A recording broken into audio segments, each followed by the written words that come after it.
გამარჯობა ძირფასო ტელემაყურებლებო. ეთერში არის გადაცემა мотивация. დღევანდელი თემა არის მოცვი. ჩვენ უკვე რამდენიმე გადაცემა ჩავწერეთ, სადაც ჩვენ გავიხილეთ პამიდორი, გავიხილეთ ატამი, ვაშლატამი და დღეს უკვე მოვიდა ჯერი მოცვის. ეს თემა ხდება უფრო და უფრო მნიშვნელოვანი ქართული ექსპორტისთვის. იმიტომ რომ უკვე მოცვი გადავიდა მეორე ადგილზე. თუ ადრე პირველ ადგილზე და ეხლაც არის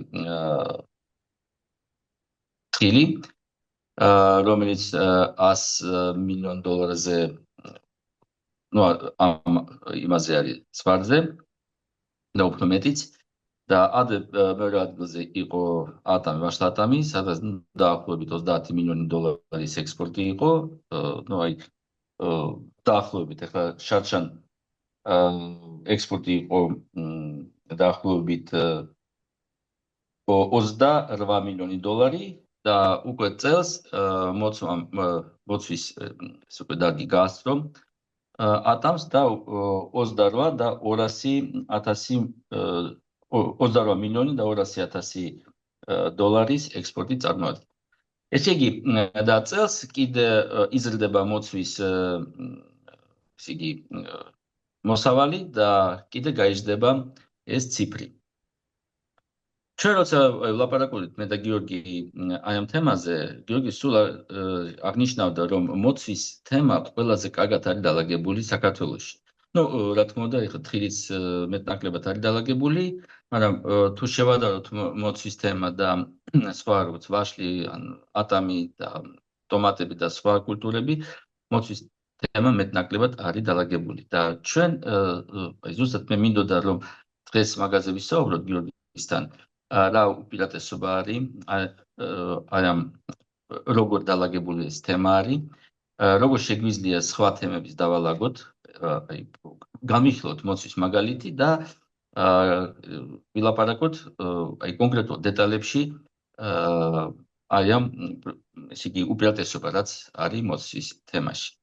და მე უკვე მოვალ გადაცემაში ვეცდებით რომ ეს ჩვენი ეს უკვე ეს გამოცდილება გადავიტანოთ სხვა კულტურებში.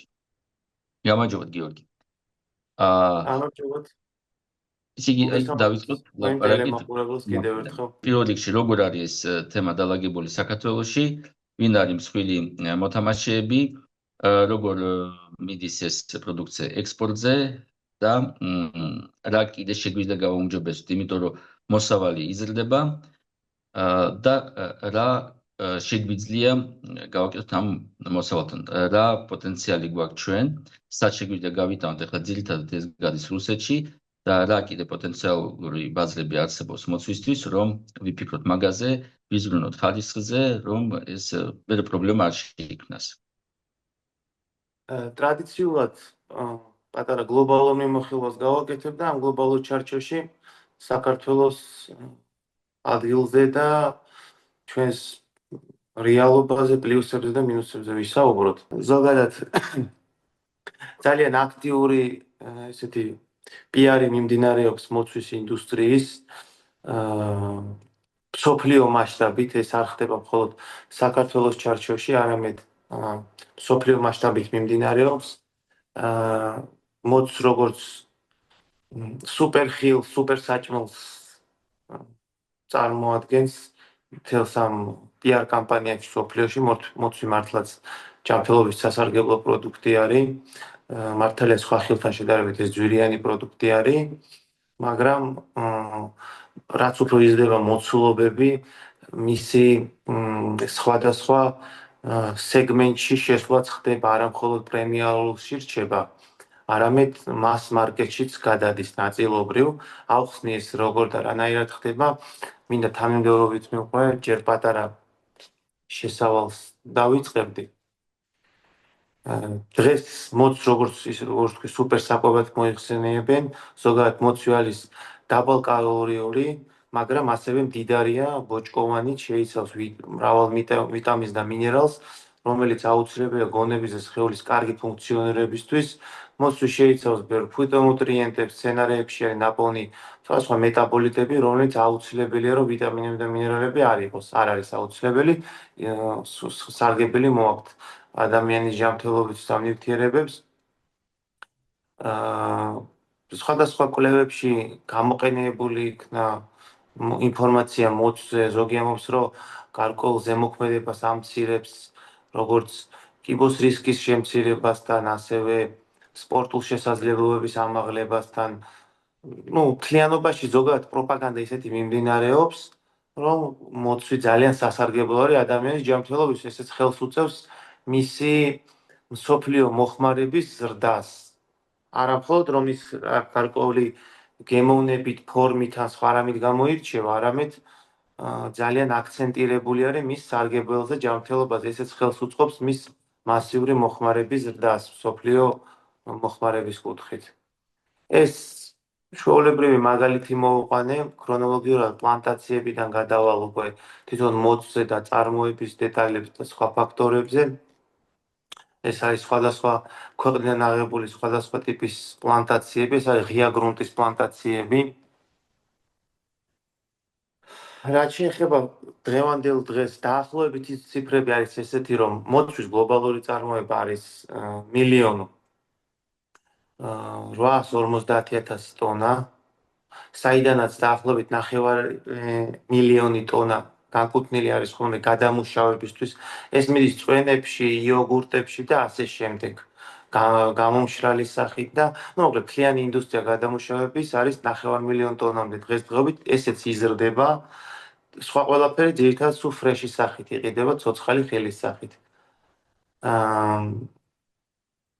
მსოფლიოში არის ძალიან აქტიური ზრდა, გარდა ტრადიციული ქვეყნებისა, რომლებიც ბოლო 10-15 წელიწადი აკეთებენ მის მასიურ პოპულარიზაციას და ზრდას, აზიაში ხდება ძალიან დიდი ზრდა, განსაკუთრებით ჩინეთში, ინდოეთში ხდება პლანტაციის გაშენება, სხვა ქვეყნებში, მაგრამ ყველაზე დიდი ზრდა ფართობის კუთხით არის ჩინეთში. შეიძლება ითქვას, რომ ამ წუთას ჩინეთი გაშენებული პლანტაციებით შეიძლება ითქვას, რომ პირველ ადგილზეც გავიდა. აი ამ ახალ თანამედროვე ტალღაში, რაც იყო აი მოცვის მასიური გაშენება, ყველაზე მეტი ჩინეთშიც გაშენდა. დღევანდელი პროგნოზებით ეს 1.8 მილიონი 2030 წლამდე უნდა გახდეს 3 მილიონი. ანუ ძალიან დიდი ზრდა იქნება მოცვის მიწოდებაშიც. შემდეგ ეს არის აი ერთ-ერთი რამდენად აქტიურად მიდის ჩინეთში გაშენება, ეს არის ჩინეთის პლანტაციების, ეს უკვე ქოთნებში გაშენებული მოცვი არის, გარდა ღია გრუნტისა, ანუ აქ უფრო კონტროლირებადი ზრდა ხდება, ამაზე ცოტა მოგვიანებით ვისაუბრებ, ეს უბრალოდ ვიზუალისთვის ის თქვენი ძალიან დიდი ფართობებით ხდება გაშენება. უყურებთ რამხელა ორგანიზებული არის პროცესი და რამხელა ფართობებზე მიდის. 2022 წელს უკვე ჩინეთმა, რომელიც საერთოდ არ იყო ისეთი აქტიური საუკუნის დასაწყისში ამ კულტურაში, ძალიან დიდი გარღვევა მოახდინა და ფაქტობრივად უმსხვილესი მწარმოებელი გახდა. ანუ მოცულობებით გადაასწრო ისეთ ტრადიციულ ქვეყნებს, როგორიც არის ამერიკა, სადაც ყველაზე დიდი იყო მოსავალი, მაგრამ ისევ და ისევ ეს არის მხოლოდ წარმოება და არა ექსპორტი. იმიტომ რომ ჩინეთი შიდა ბაზარზევე მოიხმარს ამ წარმოებულ პროდუქციას დიდი რაოდენობით. 78,000 ჰექტარზე არის გაშენებული ჩინეთში ამ წუთისთვის და 9 მილიონზე მეტ ტონას იღებენ. მეორე ადგილზე არის შეერთებული შტატები 50,000 ჰექტარით და 280,000 ტონა წარმოებით და შემდეგ მოდის ერთ-ერთი ყველაზე წარმატებული кейსი ამ მოცვის მსოფლიო ინდუსტრიაში, ეს არის პერუ, სადაც 2010 წლისთვის შეიძლება რომ ვთქვათ, რომ ფაქტობრივად არ არსებობდა სერიოზული კომერციული წარმოება მოცვის საერთოდ. დღეს პერუ არის მსოფლიო ლიდერი ექსპორტში. ის უშვებს ექსპორტზე ყველაზე დიდ მოცულობებს. ამიტომ აი ესეთ პატარა მონაკვეთში სოფლის მეურნეობის კუთხით უდიდესი გარღვევა გააკეთა პერუ. ასევე მინდა აღვნიშნო, რომ ამ წუთას პერუს პლუსი იმაში წარმოადგენს, რომ მიუხედავად აი ბოლო რამოდენიმე წელიწადია მით უმეტეს, რომ ძალიან დიდი აქცენტი აქვს გაკეთებული ხარისხზე, თანამედროვე ჯიშებზე და ჩინეთისგან განსხვავებით, ჩინეთში კი მოხდა ძალიან დიდი ფართობების გაშენება, მაგრამ იმდენად არეული არის ბაზარი, რომ ჩინეთში მასიურად არ ხდებოდა თანამედროვე ჯიშების გაშენება, ანუ ლიცენზირებული ჯიშების, დაპატენტებულის. უკვე რაც აი უფასო ჯიშები იყო, უფასო მე ვიძახი, რომ ან ლიცენზიისთვის, ან პატენტისთვის ფულის გადახდა არ გიწევს, ხოლო ნერგში იხდი ფულს. ანუ ეს ცოტა უფრო აი ძველ ჯიშებს ახასიათებს ხოლმე მსგავსი ის გაყიდვები და იქ მოხდა სხვადასხვა დონის და ხარისხის ნერგების გაშენება. ეს უბრალოდ მოცულობაში მოხდა დიდი. თორე ხარისხით პერო დღეს რაც ხდება პროცესები, ეხლა რაც შენდება და რაც გაშენდა ბოლო წლებია, შეუდარებელი არის ჩინეთთან შედარებით. რომ ჩინეთშიც დაიწყო ხა ხარისხიანების გაშენება. ესეც არის კიდე შემდეგი სხვადასხვა პლანტაციები, სხვადასხვა ქვეყნიდან, როგორ ორგანიზებულად და ლამაზად ხდება და მასიურად ხედავთ მოცულობები ათობით და ასობით ჰექტარებს იკავებს პლანტაციები.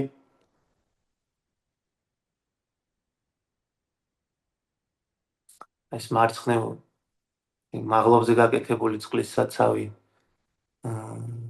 სერბეთი არის, ჰოლანდია ქვევით. ეს ჩინეთში ერთ-ერთი ღია გრუნტის პლანტაციები არის.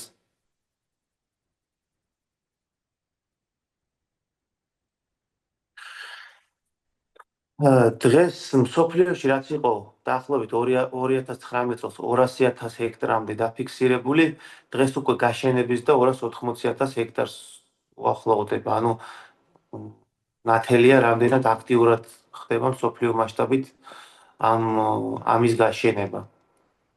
ეს არის ასევე გრაფა კვლევების მიხედვით, მაგალითად ამერიკაში და სხვა ქვეყნებში ტარდება კვლევები, რომ არა მხოლოდ გაშენების ხარჯზე ხდება რაღაც ანალიზების გაკეთება, სტატისტიკის, ასევე ხდება საშუალო ციფრის გამოყვანა, დღეში რამდენ გრამ პროდუქტს მოიხმარს რიგითი მოქალაქეები.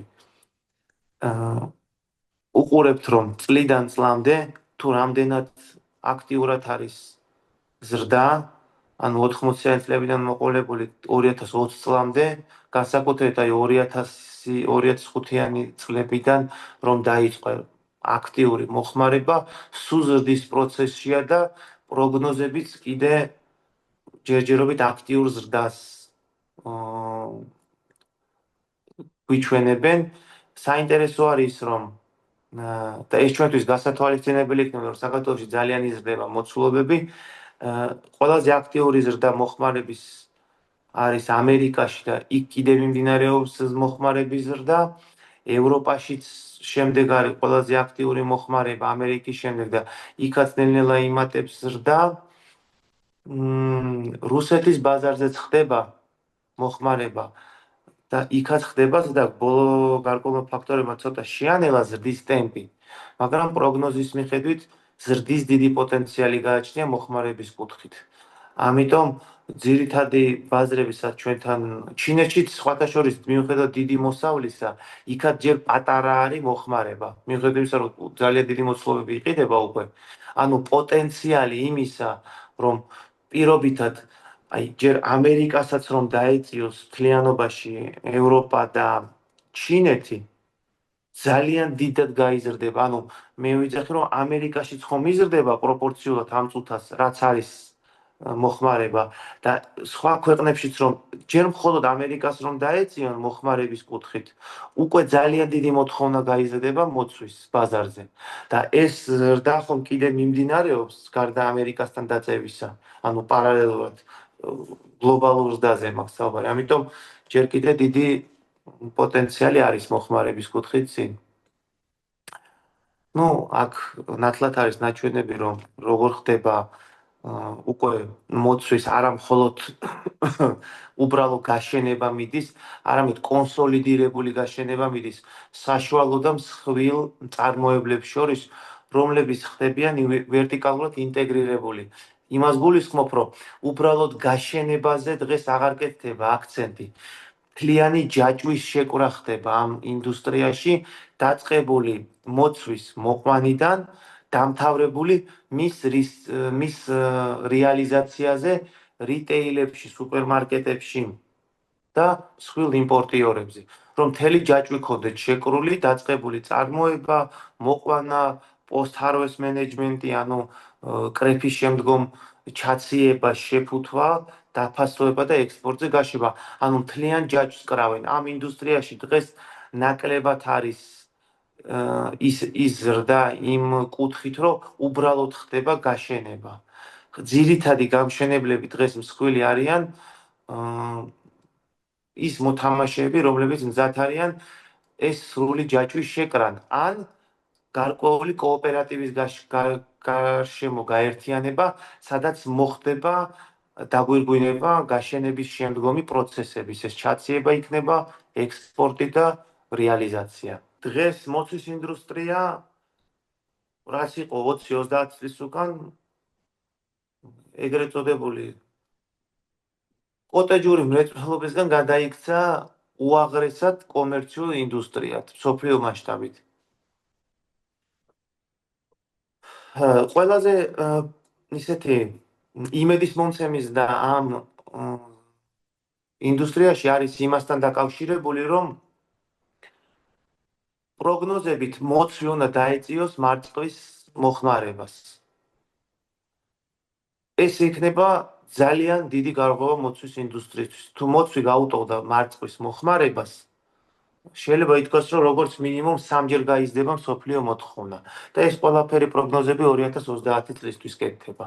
რაც საქართველოსთვის, როგორც ამ მოცვის მსოფლიო გეოგრაფიაში გამოვშთით რუქაზე და ეს ძალიან იმედის მომცემი პროგნოზია ამ პროდუქტის მოცვის მოხმარების ზრდა. ეხლა რა რჩევებს იძლევიან ზოგადად და ეს ჩემი რჩევაც იქნება, რომ დღეს თუ ისევ ვიძახი, თუ ინდივიდუალურ მოთამაშეს უნდა რომ კომერციულად მომგებიანი იყოს და მაღალ სეგმენტში იმუშაოს, განსაკუთრებით საქართველოზე არის აქცენტი გასაკეთებელი ამ კუთხით. ეს არ არის ისეთი ხილი, რომელიც შეიძლება შეაგროვო, 2 კვირა აგროვო, ელოდო კონსოლიდაციას. ეს არის პროდუქტი, რომელიც 2-3 დღის განმავლობაში უნდა დაიკრიფოს, ჩაცივდეს, შეიფუთოს და მოხდეს მისი ექსპორტზე გაშვება. ეს არის პროდუქტი, რომელიც კვირები უნდა შეინახოს და მერე წავიდეს ექსპორტზე.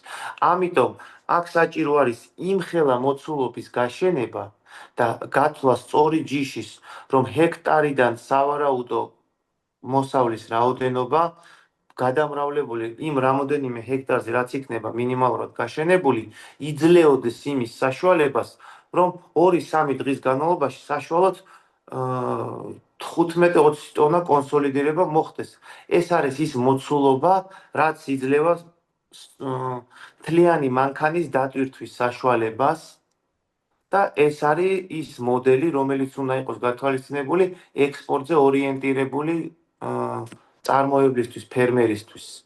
ისევ და ისევ, ამიტომ თუ ფერმერს არ აქვს ძალიან დიდი პლანტაციები, აუცილებელია რომ ის იყოს კონსოლიდირებაში იმ კოოპერატივთან, სადაც ხდება შეგროვება, დაფასოება, ჩაციება და ეს პროცესები. და მოც კიდე აუცილებლად თავისი სამაცილო მეურნეობა ჭირდება პლანტაციაზე, რომ ხდებოდეს მისი უცბად ჩაციება. ეს არ არის იმ ტიპის ხილი, რომ როგორც ატამთან ან სხვა პროდუქტებთან ხდება, მართალი იქაც დარღვევაა, მაგრამ მეტნაკლებად რაღაცა პროცესს უძლებს ის ხილი, იმიტომ რომ იქ რესპირაციის და გამძლეობის დონე ცოტა სხვა არის სხვა ხილში. მოცვთან არ შეიძლება ეგეთი კომპრომისების დაშვება, სადაც ამ ცივი ჯაჭვის დარღვევა მოხდება post-harvest management-ში, ანუ კრეფის შემდგომ კონტროლში. ეს არის პატარა დიაგრამა, სადაც ნათლად არის ნაჩვენები, რომ როგორი არის სტაბილური მოდელი წარმოების ყველა სფეროში, მაგრამ მოცვში ეს არ უნდა იყოს. ეს არის პირველი წარმოება, შემდეგ მოსავლის მოყვანა, შეფუთვა დაფასოება, დისტრიბუცია და ქსელში გაყიდვა ან სრულ იმპორტიორზე, მაგალითად საზღვარგარეთ. ამ ჯაჭვის გარეშე ეს მოდელი კომერციულად არ იქნება მაღალმომგებიანი. უბრალოდ გაწვალდება წარმოებები. ეს შემდეგ კიდე პლანტაციები მინდა ვანახო, რამდენად ორგანიზებულად და მასიურად მიმდინარეობს სამუშაოები. ეხლა მინდა აქცენტი გავაკეთო. ქოთნებს ხედავთ, ეს არის ეგრეთ წოდებული სუბსტრატი, სადაც ხდება კონტროლირებადი გარემოს შექმნა, როგორც მოწყვის კუთხით, ასევე ნიადაგის სიმჟავის კუთხით. მოწს ზოგადად ჭირდება დაბალი სიმჟავიანობა, ანუ pH-ი ნიადაგში.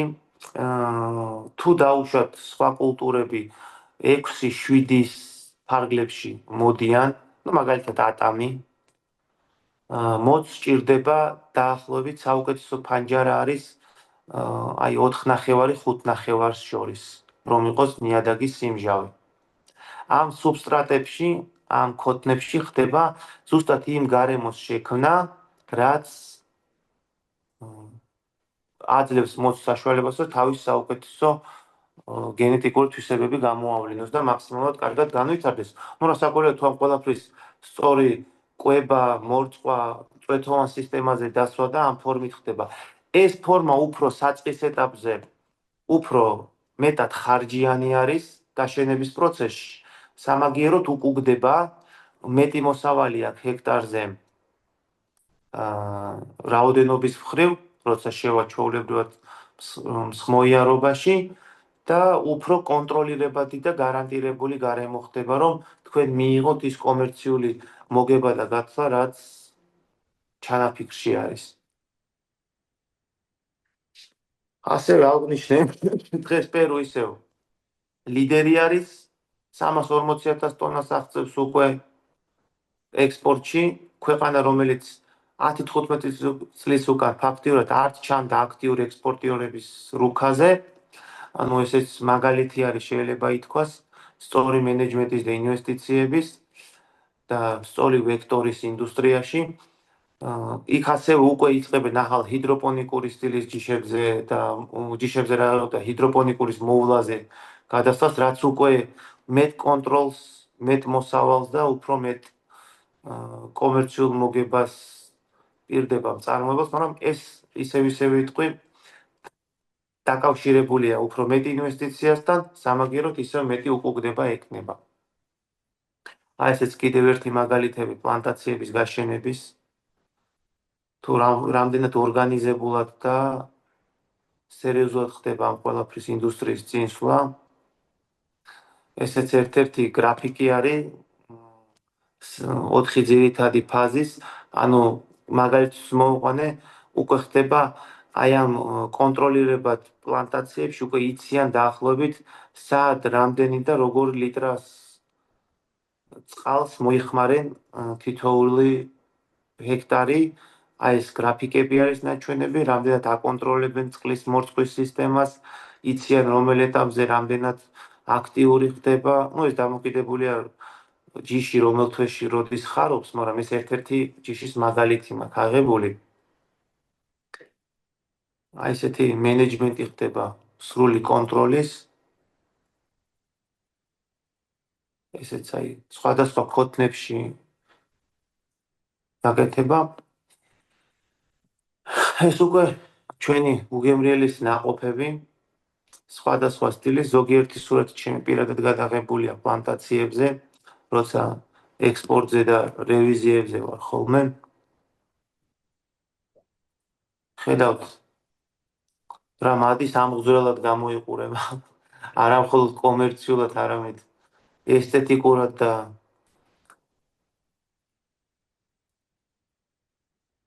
აი სხვადასხვა ჯიშები, თითქოს ყველასთვის ერთი ლურჯია მოცვი, მაგრამ ძალიან დიდი განსხვავება არის მის გემოს, ზომას, ჩაკბეჭის დროს ხრაშუნს შორის და თითქოს მოცვით, მაგრამ ვინც ღრმად არის ინდუსტრიაში იციან, რომ ძალიან დიდი განსხვავება არის მოცვში.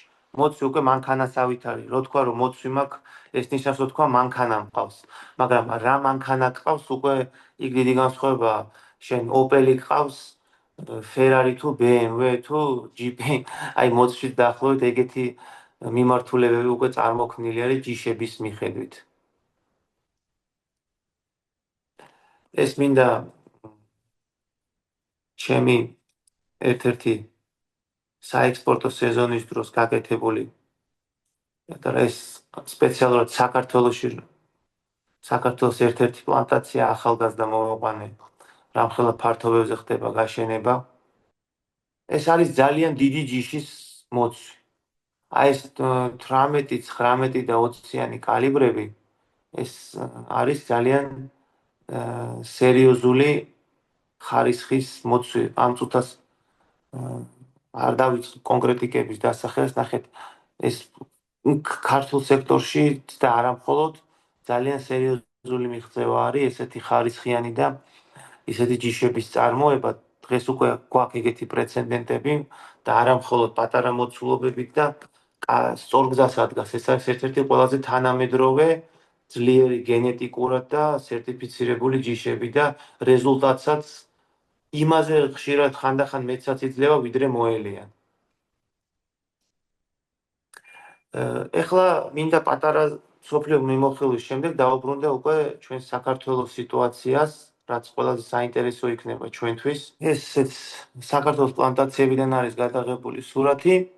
ეს მინდა სპეციალურად ბოლოს შემოვინახოთ ეს ერთად, ისეთი განსაკუთრებული ინოვაციური ჯიშები ბოლოსთვის, მაგრამ ამ წუთას მინდა რომ საქართველოს დავუბრუნდეთ. დღევანდელი სიტუაცია რაში გამოიხატება? სად ვართ? ბოლო წლებია ძალიან აქტიურად წავიდა საქართველოში გაშენება პლანტაციების. პირველ ეტაპზე იყო უმეტეს წარმოებლებთან, ყველაზე არ ვიცახ, მაგრამ დიდ რაოდენობაზე დაშვებული შეცდომები, რომ მოხდა არაძლიერი გენეტიკის, იაფასიანი, გარკვეული ეკონომიურად გაშენება ისეთი ჯიშების, რომელიც არ აღმოჩნდა არც ტრანსპორტაბელური ხშირ შემთხვევაში, არც მაღალნაყოფიერი, არც მაღალხარისხიანი, ნორმალური იყო, მაგრამ პრობლემა იმაში მდგომარეობს, რომ შეიძლება ეს ჯიშები 20-30 წლის უკან იყო ძლიერი. დღევანდელ რეობაში ისეთი აქტიური განახლება მიმდინარეობს მოცვის ინდუსტრიაში, რომ თუ მაღალ სეგმენტში კიდე შეინარჩუნო თავი, უნდა კონკურენტუნარიანი იყო და ეს ყველაფერი ძლიერი გენეტიკის, ძლიერი ჯიშის, სერიოზული უმაღლესი ხარისხის მოვლის გარეშე არ მიიღწევა. თქვენ შეიძლება უძლიერესი ჯიში ჩამოიტანოთ, მაგრამ თუ მეორე ეტაპი დაარღვიეთ, ისი არ მოუარით, როგორც საჭიროა, ისიც ვერ დაგვანახებს თავის სრულ გენეტიკურ პოტენციალს. დღევანდელ რეალობაში საქართველოში აქტიური გაშენებას მივყავართ იქამდე, რომ უახლოეს წლებში ჩვენ გვექნება დაახლოებით 25,000 ტონა. ეს მოცვისთვის ძალიან დიდი მოცულობა არის საქართველოს პირობებში. თუ რამდენად აქტიურად მოხდა ამ ყველაფრის წინ წაწევა, გამრავლება და მიხარია ის, რომ ხშირად უკვე რო უყურებ, საკმაოდ სოლიდური ნაწილი ახალი გაშენებების არის თანამედროვე ჯიშები, უკვე ბევრმა, ყველამ არა, მაგრამ ბევრმა გაანალიზა წინა წლებში დაშვებული შეცდომები ინდუსტრიაში და დღეს აკეთებენ საკმაოდ მაღალ ხარისხზე. და ეს იმას მაძლევს, რომ საქართველო არ გადავა რაღაც იაფასიან სეგმენტში, ყოველ შემთხვევაში რაღაც სოლიდური ნაწილი და ჩვენ შევძლებთ, რომ შევინარჩუნოთ და მოვიპოვოთ ახალბაზრებზე ადგილი, როგორც მაღალი ხარისხის პროდუქტმა. მოცვის სისტემა მთლიანობაში დღეს 4 რეგიონზე არის გადანაწილებული, ეს არის აჭარა, გურია, სამეგრელო და იმერეთი.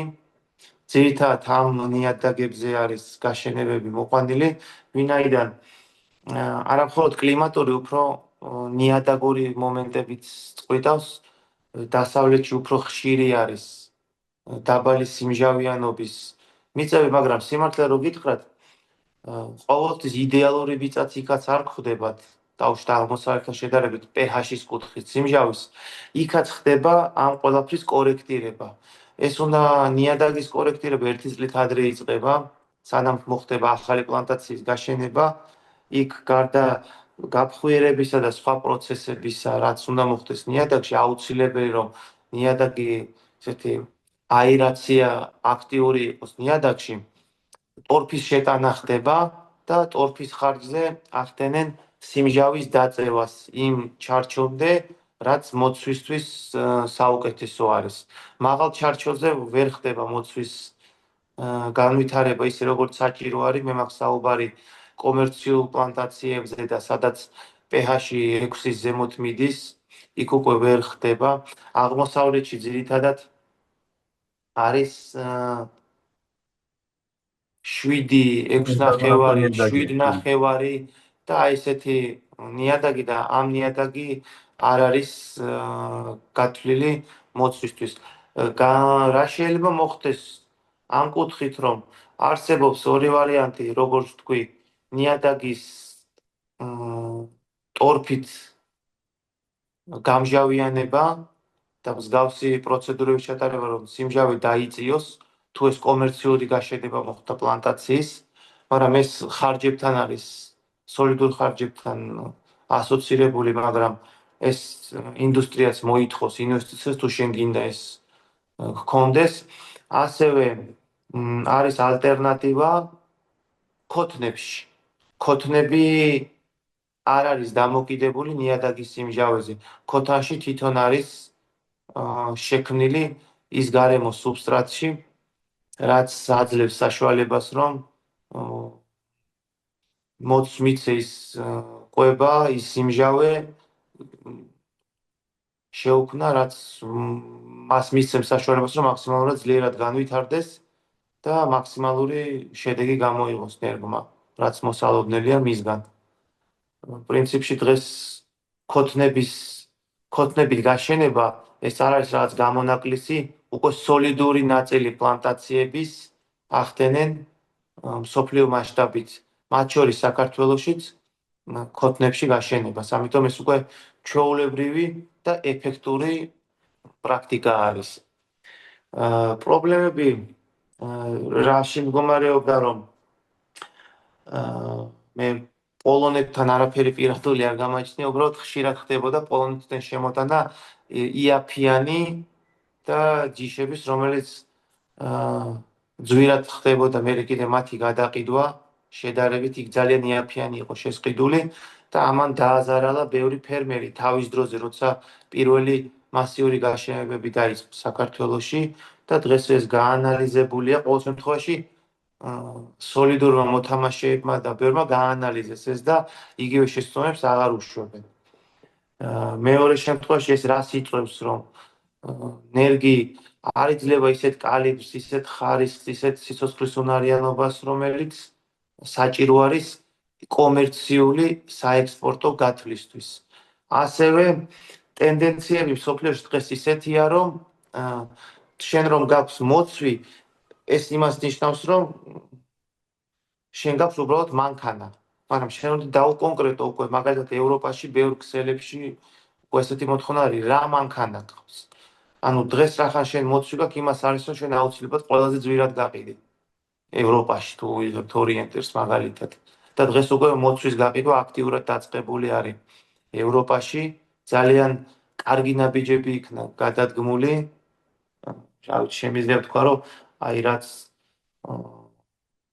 ბოლო პერიოდში ჩამოყალიბდა მოცვის ასოციაცია, ძალიან ძლიერი ნაბიჯებია გადადგმული ევროკავშირის კუთხით და კიდე დგავენ და ერთ-ერთი იმედის მომცემი გზა არის ქართული მოცვის ევროკავშირში უფრო მასიური ექსპორტისთვის.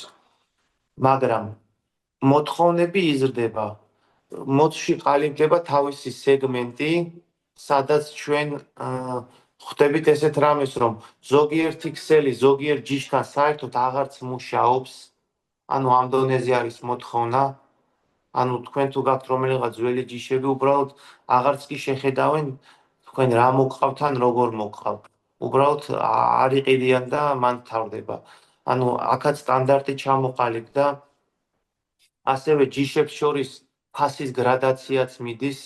ანუ შეიძლება მიუხედავად ერთი და იგივე პერიოდში მოთხოვნისა, ერთი ჯიში პირობითად ვიტყვით ციფრს გაიყიდოს $4 და $5 და მეორე ჯიში იყიდებოდეს $7 და $8. ერთი და იგივე მოთხოვნის ფანჯარაში. იმიტომ რომ ეს დამოკიდებულია გემოვნურ თვისებებზე ჯიშის, მის ხარისხზე, კალიბრზე და აი ამ დონის გაცვლები მიდის უკვე, როცა გავენ თანამედროვე ჯიშებს. დღეს არის განსაკუთრებით ევროპაში მოთხოვნა მაღალ გემოვნურ თვისებებზე და არა მხოლოდ რომ შემკრივი მოცვი ჩაუტანი და ამით დაკმაყოფილდნენ, განსაკუთრებით მაღალ სეგმენტში. არსებობს ცოტა იაფიანი სუპერმარკეტები, ეგრეთ წოდებული დისკაუნტერები. იქ შედარებით მოთხოვნა დაბალია. მაგრამ ეგ იმას არ ნიშნავს, რომ ნაკლებ ხარისხზეა მოთხოვნა. უბრალოდ გარკვეული აი მაღალი კალიბრის ან ძალიან მაღალი ბრიქსის შემცველობაზე არ არის იქ მოთხოვნა. არსებობს რაღაც მინიმალური სტანდარტი, რაც უნდა დააკმაყოფილო.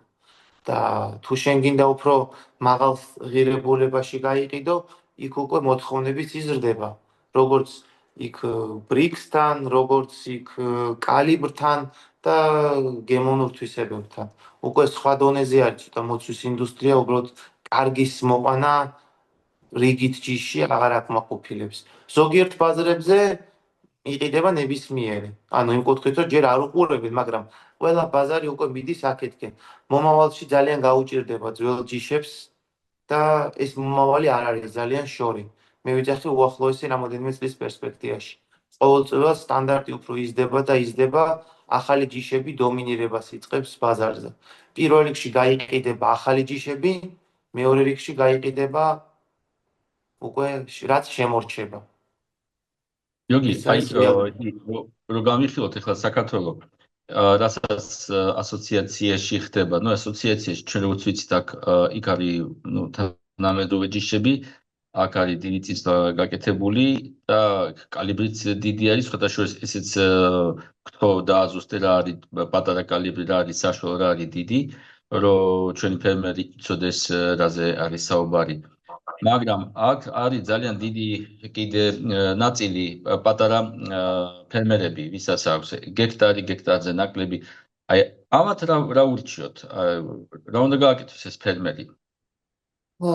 პირველ რიგში მე ამ თვითონ უბრალოდ არც ერთი კომპანიის სახელით არ მინდა სპეციალურად წარმოებლის განცხადებები გავაკეთო, მაგრამ ზოგად მიმოხილვაში ვიტყვი, რომ თქვენ რაც ახსენეთ და ერთ-ერთი ძლიერი არის და თანამედროვე და მსხვილი კომპანიებისგან გაერთიანებული არის ასოციაცია. ამის გარდა საქართველოში კიდე რამოდენიმე ცალკეული მსხვილი კომპანია არის, რომელიც ცდილობენ საქართველოს დონეზე მაინც რომ მაღალი სტანდარტით მოიყვანონ. რაც შეეხება პატარა ფერმებს, ძალიან რთული სიტუაცია არის მოცვის კუთხით. პატარა ფერმების ერთადერთი გამოსავალი არის აი თუ იმას თავს გავანებებთ, რაც ველურად ხდება საქართველოში, რომ აი ხანდახან ისეთებიც კი მინახია, რომ აი რაღაც შეიტანენ კუსტარულ მაცივრებში. შეიტანენ აი ცოტა ჩრდილში შეგრილებულს ჩამოაყენებენ ხოლმე, ვინც განსაკუთრებით ბაზრებზე მიაქვთ სხვადასხვა ქვეყნიდან ჩამოსულ ვაჭრებს ან თუ არ აქვს მნიშვნელობა საიდან და როგორ და აი რაღაც მანქანაში დებენ, ჩართულ მაცივარ მანქანაში დებენ, რომ გზაში ჩაცივდეს და მოცვთან არ შეიძლება ეგეთი манипуляციების ჩატარება, ძვირი ჯდება ამ ყველაფერი. იოგი, ეს რასაც ხდება ბაზარზე, ეს არის საინტერესო, იმიტომ რომ ჩვენ ვლაპარაკობთ სტანდარტებზე. აი სტანდარტს მივახლოვდეთ მაღალ სტანდარტებს, იმიტომ რომ დრო მოვაეთ 3 წელიწადში, 5 წელიწადში, მაგრამ აი როგორც თქვით, რომ როგორ ვითარდება პერუ, ეხლა ჩინეთი ვითარდება და სხვა ქვეყნებიც, მათ შორის ჩვენც. ჩვენ უნდა ვისაუბროთ უმაღლეს სტანდარტებზე, რომ თუ ჯიში ძველია, იმას აღარაფერი აღარ ეშველება. ანუ ის უნდა ვერასდროს განაახადოს. ვეღარ შევა მაღალ სეგმენტიან პროდუქტში. იქ, რაც არ უნდა გაუკეთო იმ ძველ ჯიშს, მე ვნახე რამოდენიმე ბაღი ძალიან სერიოზულად მოუარეს, მაგრამ ის შედეგი მაინც აღარ იდება, რაც გინდა რომ დაიდოს. უმჯობესდება ბევრად, შედარება არ არის მაღალი ხარისხის მოვლით, მაგრამ რასაც სხვა ჯიშის გენეტიკა იძლევა, მოსავლის რაოდენობით, ხარისხით და ყველა პარამეტრით ვეღარ იძლევა. ეგ ერთი. მეორე, აუცილებლად ჭირდება კონსოლიდირება პატარა ფერმერებს. უნდა მოხდეს გარკვეული კოოპერატივის გარშემო გაერთიანება. მაცივარი უნდა იყოს ახლოს. კრეფის შემდეგ უნდა შედიოდეს მალე ჩაციებაში. მოდში ორი ჩაციება არის აუცილებელი. პირველი ფაზა არის ფრეკულინგი, სადაც 1 საათის განმავლობაში უნდა სწრაფად ჩამოდიოდეს ტემპერატურა დაახლოებით 7-8 გრადუსამდე პირველი ჩამოყვანა და შემდეგ უკვე გადადის ძირითად მაცივარში. თუ ეს არ ხდება, მოდს გააჩნია თავისი რესპირაცია, ანუ სუნთქვა. ჩვენ ტემპერატურის ჩამოყვანით, რაც უფრო მალე ჩამოვიყვანთ, მოდს უხანგრძლივებთ სიცოცხლეს, რაც აუცილებელია საბოლოო მყიდველისთვის და ექსპორტიორისთვის. რესპირაციის გაჩერებით ხდება, ეს მოდში ესეთი თქმულებაც არის. ყოველი დაკლებული საათი დასაწყისში ჩაციების უდრის 1 დაკლებული საათზე იძახიან უდრის 1 დაკლებულ დღეს ბოლოში. ანუ ყველა რამოდენიმე საათი დაგვენებული დამატებით დღეს ართმევს სიცოცხლეს მოდს ტრანსპორტირების და პროცესში და შემდეგ. ამიტომ ცივი ჯაჭვის უგულვაყოფა და რაღაც კუსტარული პირობების გამოყენება დაუშვებელია მაღალ სტანდარტში. ანუ არც კი განიხილება კომპრომისზე წასვლა ამ ცივი ჯაჭვის დარღვევაში. ეს პირველი ისეთი რკინის წესი, რომ ვთქვათ. ამიტომ აუცილებელია სადაც არის ეს პლანტაციები გაშენებული, ხდებოდეს ამის კონსოლიდირება, უცბად გადატანა სამაცივრო მეურნეობაში და ამ ჩაციების დაცვა. ეს არის წესი, ამაზე კომპრომისზე წასვლას აღარ გავემეორებ მეორეჯერ და დაუშვებელია. ეს პირველი წესი. მეორე ხა ძველ ჯიშებს ვერაფერს ვერ უზავ თუ არ გადანერგე თავიდან. ამ ეტაპზე ვიცი ხა ზოგისთვის პატარა ფერმერისთვის რთულია, რაღაც ეტაპზე უნდა მოახდინონ იმის კონსოლიდირება, რომ თავის რაღაც რესურსი მაქსიმალურად ამოწურონ ამ ჯიშიდან და მოახდინონ განახლება. მაგრამ ამ განახლებას ისევე უნდა კონდეს სადღაც ახლო თუ თვითონ არ აქვს ფერმის საშუალება რომ მაცივარი დაიდგას, სადღაც უნდა იყოს ახლო ტერიტორიაზე ხელმისაწვდომობაში სამაცივრო მეურნეობა. სადაც ის იქნება პარტნიორობაში, გაერთიანებაში და აი ამის ხარჯზე შეიკრება ის ჯაჭვი, რომ სტანდარტი არ იქნას დარღვეული.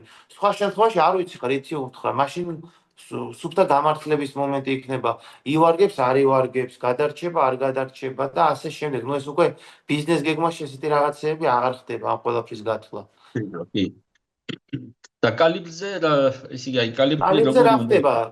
კალიბრზე იყო 12 პლუსი მოთხოვნა.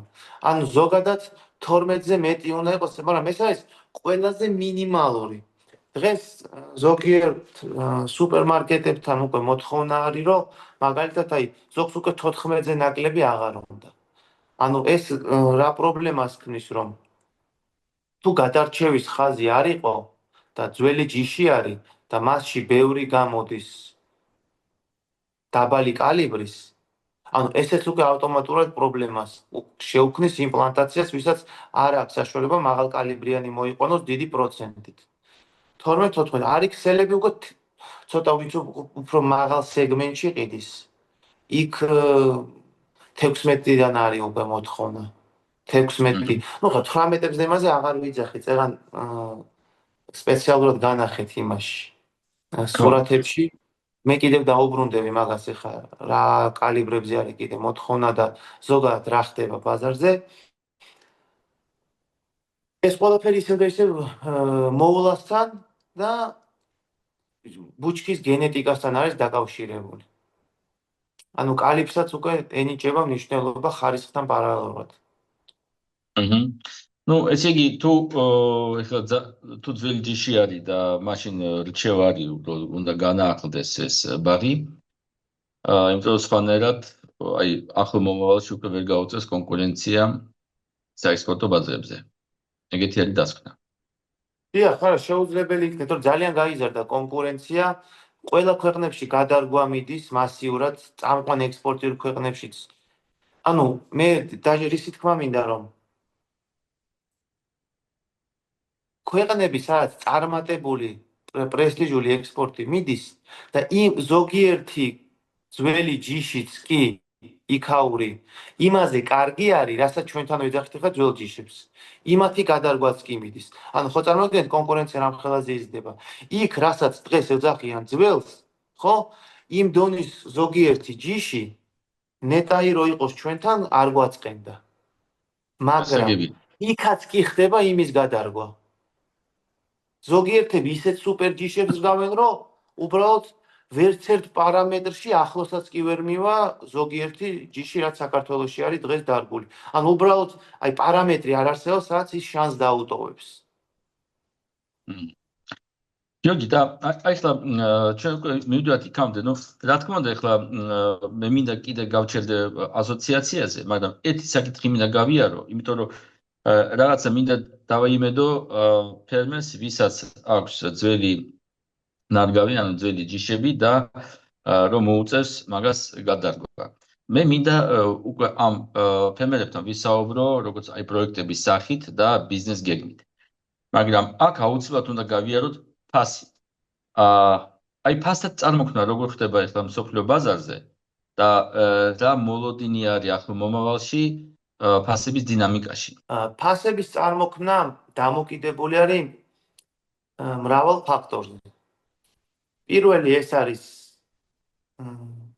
და ხაზს გაუსმევ რომ თავიდანვე რომ მე ამას აღარ დავუბრუნდე იდეალურად წინასწარ პროგნოზირება ფასის შეუძლებელია ანუ არსებობს არც ერთი ექსპერტი ვინც ზუსტად გეტყვით რომ აი ეს გაიყიდება ზუსტად ამდენ დოლარსა და ამდენ ცენტში ეს შეუძლებელი არსებობს ორიენტირები და ორიენტირები არის წინაწლების სტატისტიკებზე დაყრდნობილი ხშირად ეგ ერთი მეორე რა ზემოქმედებს ბაზარზე პირველი ამინდის პირობები ანუ ზოგადად რა როგორ ჩაიარა ამ წელს ყვავილობამ დაზიანდა თუ არა ყინვების დროს რამე რამდენად ხარისხიანი წელს მოსავალი რამდენად დიდი იქნება მოსავალი და ასე შემდეგ ეს არის ერთ-ერთი ყველასთვის ცნობილი ფაქტორი მეორე ფაქტორი არსებობს ფანჯარა რომელიც როდის მოყავს შენ. ანუ ამ წუთას სოფლიო ბაზარი გადატვირთულია თუ არა მოსავლით თუ დეფიციტურია თუ საშუალოდ არის. ესეც მოქმედებს ფასზე. მიწოდება მოთხოვნის ჩვეულებრივ. მეორე მომენტი, ვინაიდან ყოველწლიურად ხდება გაშენება, ეს იწვევს მოცულობის გაზრდას. ну მართალია პარალელურად მოხმარებაც იზრდება პროდუქტის, მაგრამ მიწოდებაც იზრდება. ეხლა რატო ხაზს უსმავდი ჯიშებს? აი ამ გაზრდილ მიწოდებაში ავტომატურად ხდება კონკურენციის ზრდა, რომ ყველა თანამედროვეები, ვინც აშენებენ, უფრო მაღალ და კონკურენტუნარიან ჯიშებს აშენებენ და ვისაც უფრო მეტი ექნება ეს ჯიშები, ისინი უფრო მეტს გაყიდიან. და მეტად ძლიერად დაემკვიდრებენ ბაზარზე ადგილს. იმიტომ ვიძახი რომ აუცილებელია რომ მინიმალურ სტანდარტს მაინც გავყვეთ, რომ ჩვენ გაყიდვის პრობლემა მომავალში არ შეგვექმნას. ამ ეტაპზე ეს თუ არ დგას ჯერ, მომავალში ეს დადგება. და მეორე კიდე სეგმენტს შიგნით უკვე ვიღაცა გაყიდის პირობითად $4, ვიღაცა 8 და ვიღაცა $6. ესეც გასაკვირველია მოცულობაზე და მოთხოვნა მიწოდებაზე იქნება დაკავშირებული ამ ფასების ცვლა, მაგრამ ერთ ფანჯარაში გაყიდის უფრო ძვირად ის, ვისაც უფრო გემრიელი, მაღალბრიქსიანი და მაღალკალიბრიანი პროდუქტი ექნება. ეს თავისთავად ევროკავშირში თავისი მოთხოვნები აქვს, პესტიციდების გამოყენებაზე საქართველოში რაც ზოგიერთ სექტორში ხდება, რომ უაზროდ ასხავენ და უდრო ზოგჯერ შამქიმიკატებს, უზომოდ შეაქთან არიციან რამდენი შეიტანონ და როგორ სასუქები იქნებოდა. აი ამ ყველაფერი თუ შენ დარღვევები განსაკუთრებით ხო შამქიმიკატების და პესტიციდების გამოყენებაში უბრალოდ ვერ შეიტან ევროკავშირში მაგალითად. იმიტომ რომ რაც შეეხება კიდევ ერთხელ ევროკავშირში სია მოდის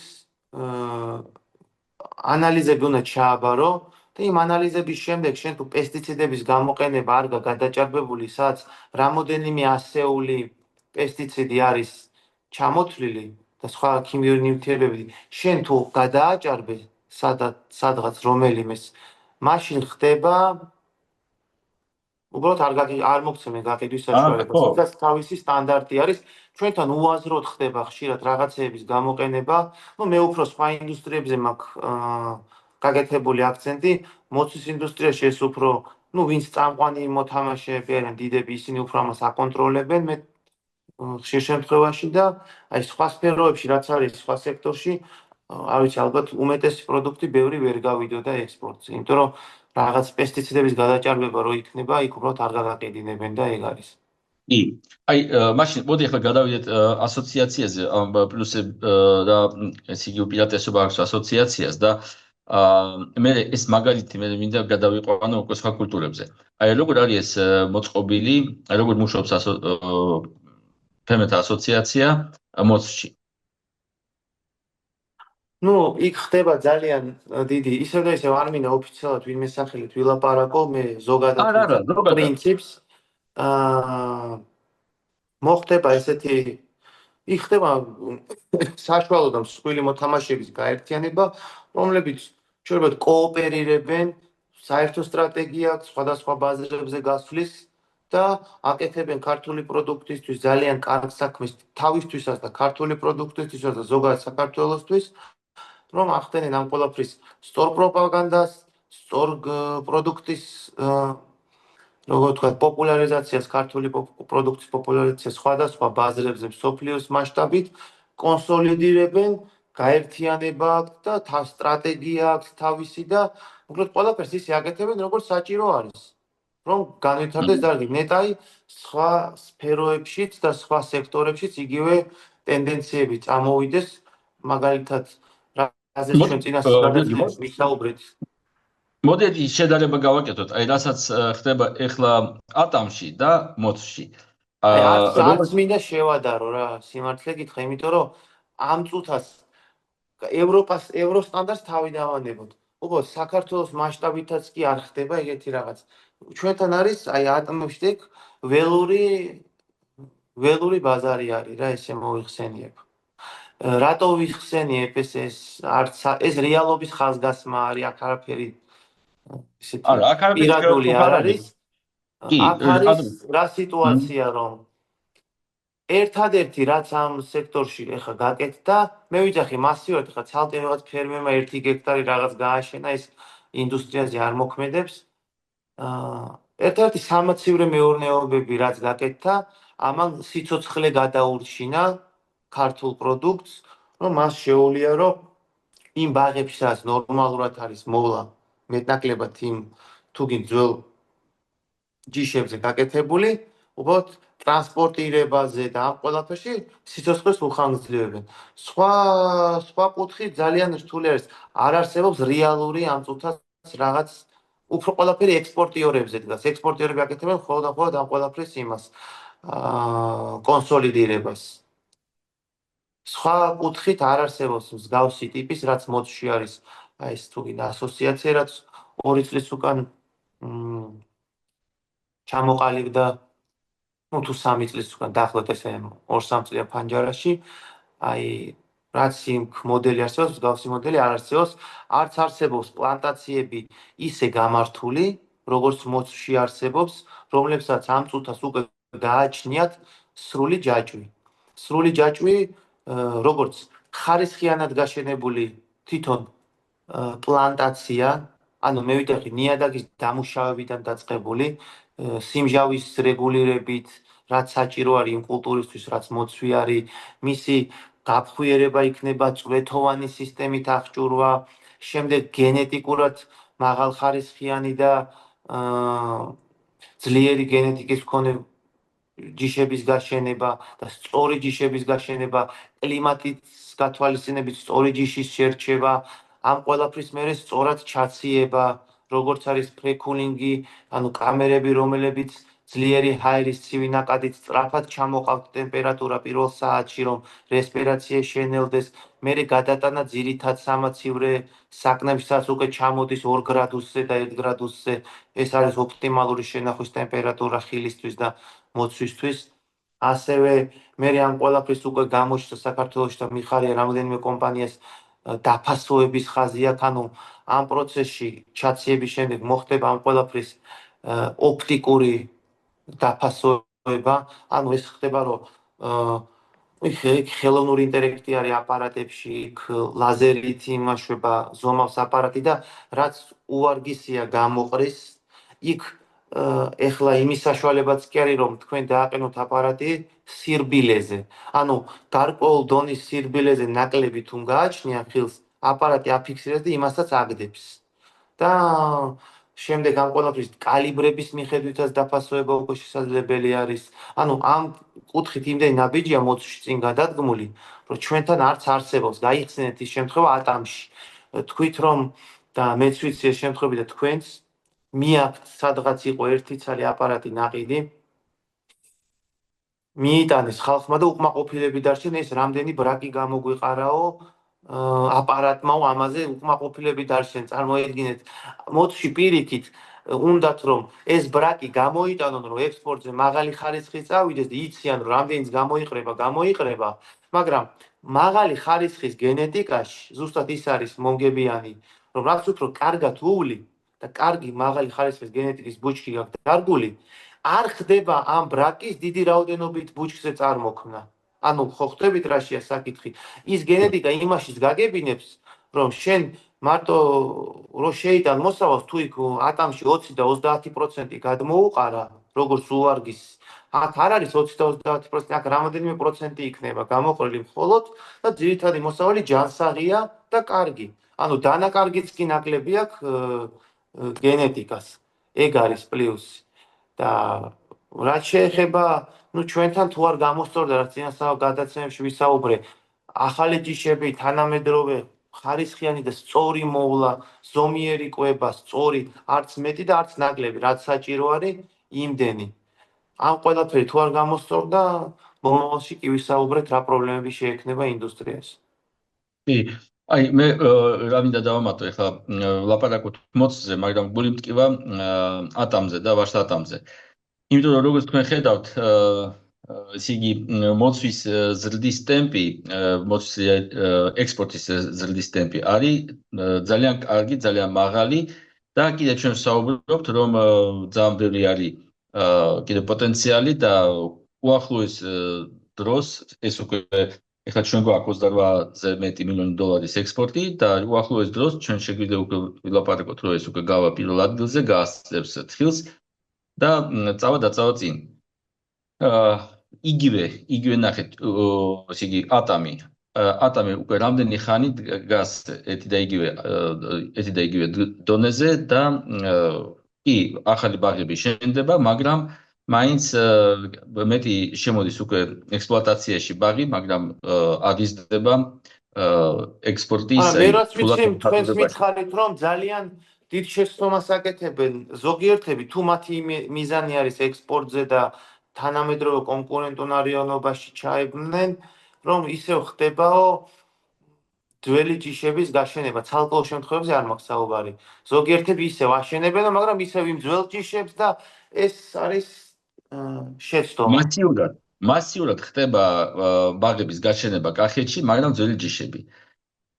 ეს ჩვენ დავიწყეთ უკვე პირველი გადაცემა გვაქვს ჩაწერილი, მაგრამ ჩვენ მაგაზე კიდე უკვე სიღრმეში შევავთ, იმიტომ რომ უკვე ფერმერიდან უკვე წამოვიდა ინფორმაცია, ესე იგი სხვადასხვა ახალ ჯიშებზე, რასაც უკვე გამოცდილები არის ჩვენთან საქართველოში და ამ ინფორმაციას ჩვენ გავავრცელებთ. ზუსტად რაში არის საქმე, რომ არის ესე იგი ფერმერი ფიქრობს, რომ რასაც გაამართლა კახეთში, მაგალითად ავიღოთ ეს იტალიური ვაშლატამა, ხო, ადრეულად რასაც ეძახიან კახეთში.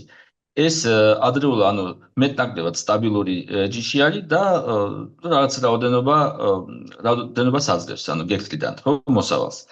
მაგრამ არავინ არ ფიქრობს, რა მომავალი აქვს ამ ჯიშს, რომ ეს უკვე ძველი ჯიში არის, კი ჯერჯერობით იყიდება ის ტრადიციულ მე ბაზრებზე. ძალიან ბევრჯერ პრობლემა შექმნა მაგ ჯიშმა, განსაკუთრებით იქ ადგილობრივი მანიპულაცია და 1000 რაღაც რაც ხდება, ძალიან ძლიერად არის გადასარჩევი ხოლმე. თითქოს ყველაზე საუკეთესო ბაღებში მეტნაკლებად კარგად მოდის. მეტნაკლებად, მაგრამ მაინც ფიქრობ, რომ ცოტა ისეთი არის რა. ნუ აი ზუსტად უნდა შევიყვანოთ ეს ფაქტორები, რომ ფერმერიც მაღაზია იფიქროს, რომ არ არის მარტო ეს რაოდენობა, არის ხარისხი და ეს ფაქტორების ჯამი ჩვენ გვაძლევს ციფრს. ერთ რამეს გაუსწრები ხაზს, თქვენ რო თქვით, კიდევ ერთხელ მინდა გაუსვა ხაზი, რომ ამ წუთას სიტუაცია მარტო იმაზე კი არ უნდა გაკეთდეს აქცენტზე, რომ ახალი ჯიში ჩვენ მოგცემს უფრო კიდე ძვირად გაყიდვის საშუალებას. ხშირ შემთხვევაში საქმე მარტო მაგაშიც არ არის. ახალი ჯიში მოგცემს ჩვენ იმის საშუალებას, რომ ჩვენ მომავალში საერთოდ შევინარჩუნოთ გაყიდვები და იაფასიან სეგმენტში არ გადავართ. ანუ სიტუაცია კიდევ უფრო რთულად არის. აქ მარტო იმაზე კი არ არის აქცენტი, რომ აი ჩვენ უფრო ძვირად გავყიდოთ ატამი, ან ვაშლატამი. მარტო მაგას არის. ეგ თავისთავად მოიაზრება განახლებაში. მაგრამ სიტუაცია საფრთხე უფრო ღრმა არის.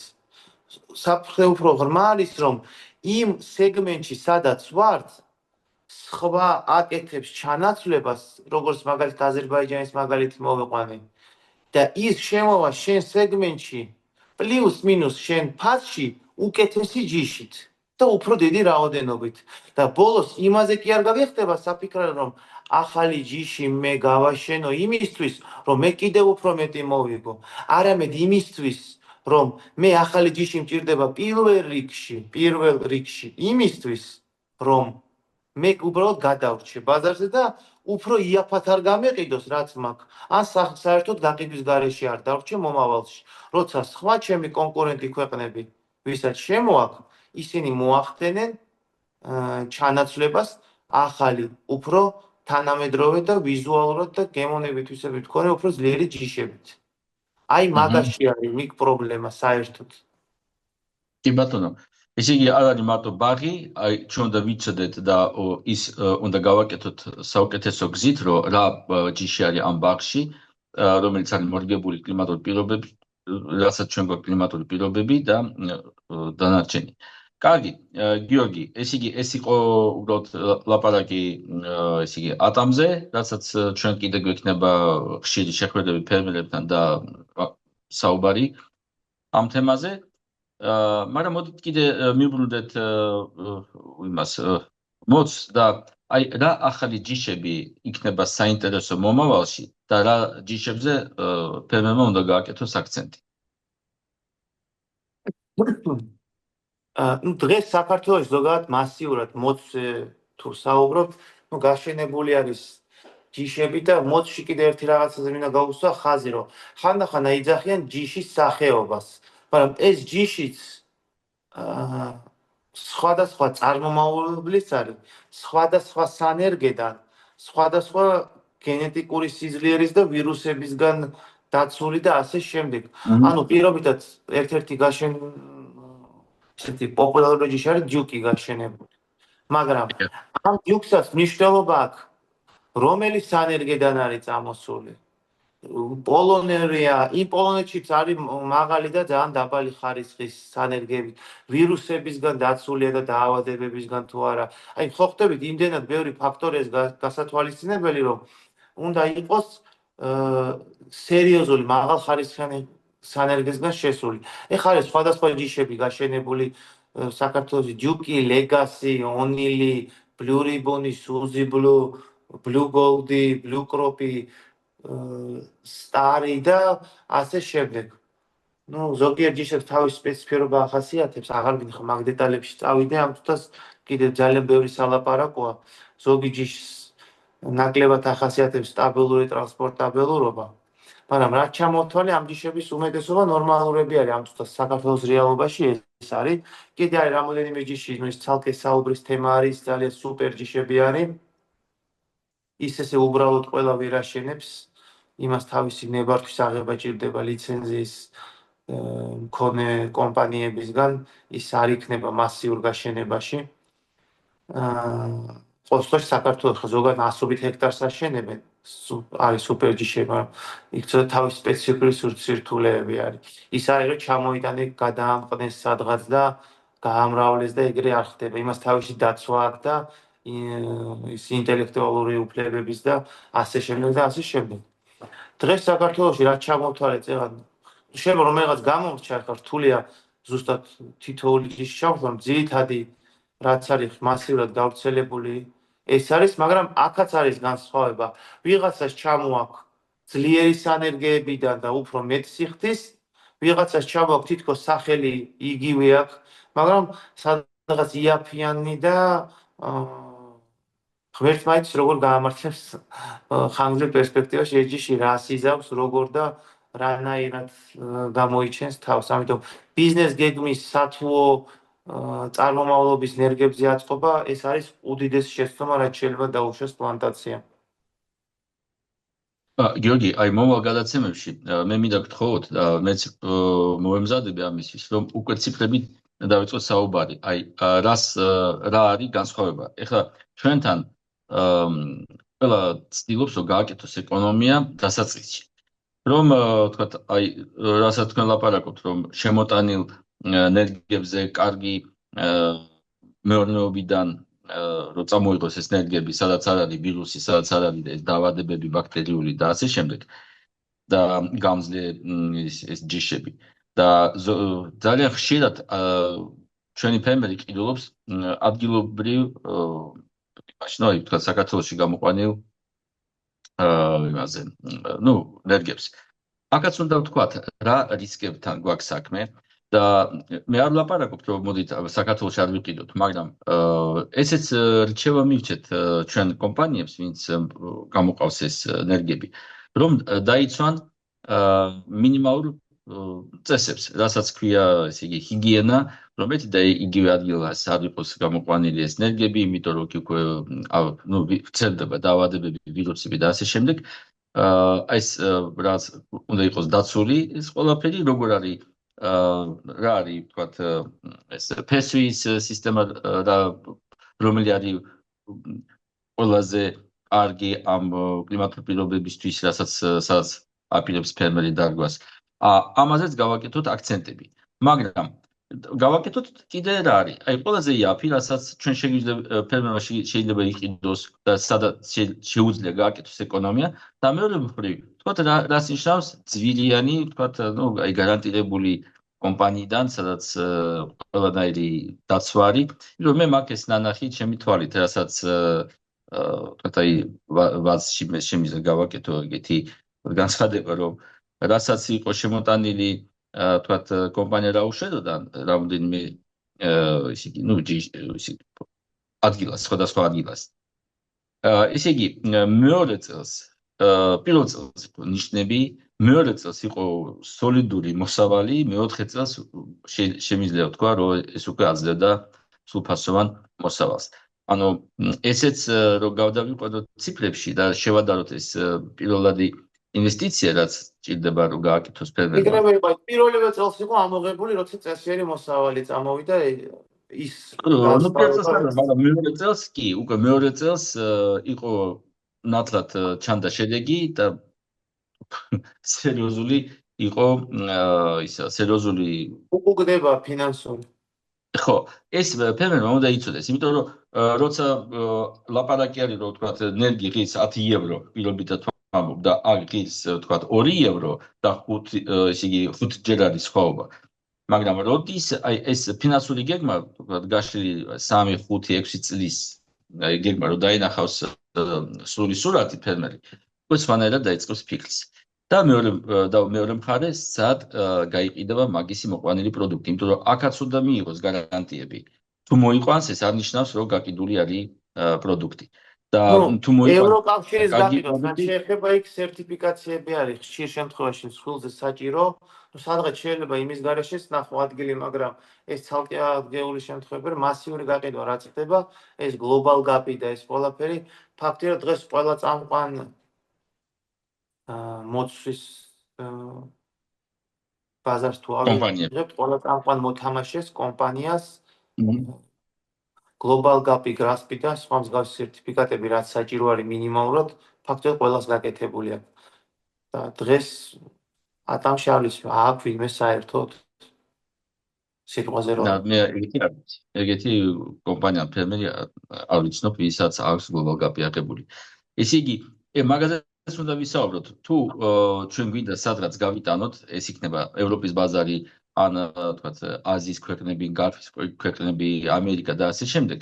ჩვენ უკვე მიზან მიმართულად უნდა ვიმუშაოთ ამ ბაზარზე. ან თუ ვლაპარაკობთ რამდენიმე ბაზაზე და თუ გჭირდება სერტიფიკაცია ამ ბაზისის უნდა გაკეთდეს. უნდა დავიწყოთ ფიქრი მაგაზე. შეიძლება დღეში ეს არ ჩაჯდება თავში, მაგრამ როცა მაგაზე ფიქრობ, შეიძლება მეორე წელს, მესამე წელს უკვე ფერმერმა დაიწყებს ესეც მაგაზე რეალობა დსთ-ს ქვეყნებზე ფიქრი პირველი ტალღა. როცა უკვე ახალი ჯიშები კარგად გამოიჩენ იქ, მე უკვე შეიძლება ევროპაში წასვლა, იმიტომ რომ ევროპაში იმდენად ძლიერია კონკურენცია და საკუთარი პროდუქტის პროდუქციონიზმი, რომ დღევანდელი პროდუქტით აზრი არ აქვს. რო ჩამოყალიბდება უკვე ის სეგმენტი, ან თავიდანვე უნდა დაიდოს გეგმა, როგორც სერიოზულმა კომპანიებმა მოცში გააკეთეს, აი თავიდან ბოლომდე სერიოზული მიხედვა, სერიოზული მოყვანა და ამის შემდეგ შესაძლებელი იქნება, რომ უკვე რაღაც სხვა ბაზრებზე ფიქრი. პირველ ეტაპზე დსთ-ს ქვეყნებზე არის საფიქრალი, რომ აქ დავიმკვიდროთ ახალი ჯიშებით, რაც საკეთებს აზერბაიჯანი მაგალითად. და აქ არის ძალიან კარგი პლუსი ამ ასოციაციის და ეს აი თქვენიც როგორც ექსპორტიორი აი ამ ასოციაციასთან თანამშრომლობა, რომ უკვე ფერმერი ვინც მუშაობს და ვინც არის მოთამაშე ამ ლოგისტიკურ ჯაჭვში, უკვე გარანტირებულად იცის როგორ უნდა მოიყვანოს რა ხარისხის, ჭირდება თუ არა სერტიფიკატი, თქვა ეხლა დსთ-ს ქვეყნებისთვის არ ჭირდება ჯერჯერობით, მაგრამ უკვე აქვს გარანტია, რომ მაგისი პროდუქტი იქნება რეალიზებული. ეს ძალიან მნიშვნელოვანია, იმიტომ რომ ადამიანი როცა აკეთებს რაღაცა მოყავს და მე არ იცის მოვა მყიდველი თუ არ მოვა მყიდველი, ჩამოვა ეს ტრაილერი თუ არ ჩამოვა ტრაილერი, პროდუქტზე ყოველთვის იქნება მყიდველი რა, საბაზრო ფასების რეალობიდან გამომდინარე. საბაზრო ფასები და ის ბაზებზე წვდომა, იმიტომ რომ ჩვენთან რასაც ახლა მე უყურებ და თქვენს ხედავთ ამას, რომ ძირითადად ჩვენი პროდუქტი გადის ბაზებზე. ნუ ახლა მე მოცვზე არ ვსაუბრობ, ახლა უკვე მოცვი სხვა დონეზე უკვე Excel-ში შედის პირდაპირ პროდუქტი, მაგრამ ძალიან ბევრი პროდუქტი შედის ბაზრებზე და იქ მე უკვე მიდის ლატარია. გაიყიდება, არ გაიყიდება, რა ფასი იქნება, დღეს მაღალი არის, თუ დღეს ვიღაცა გაყიდა ფული შოვა, ხვალ მე ბევრი შემოვიდა პროდუქტი, ფასი ვარდება. და იქ მე უკვე მიდის დანაკარგი და მოცვის ესე მართნას, რომ რაღაცა ერთი ტრაილერი, რომელიც ღირს შეიძლება 50-70 $, არ გაიყიდება ეს პროდუქტი და ეს არის საშინელი ფინანსური დარტყმა. დიახ და რა ვიცი, ბოლოში როგორც დასაწყისში ვთქვი, შემიძლია გავაზიარო ეს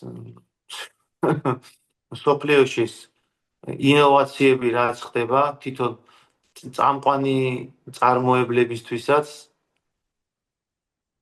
ეხლა გამოჩნდება რამხელა ჯიშები წერან სპეციალურად ხაზი გაუცვი მე იმას რომ კალიბრებზე რომ მქონდა ჩვენ საუბარი, აი სპეციალურად თუ ჩანს ეს არის ერთ-ერთი კარგი კალიბრები რაც მოდის საქართველოში მაგალითად, აი 14, 15, 16, 17 წინა ვიდეოში რამოდენიმე სუპერ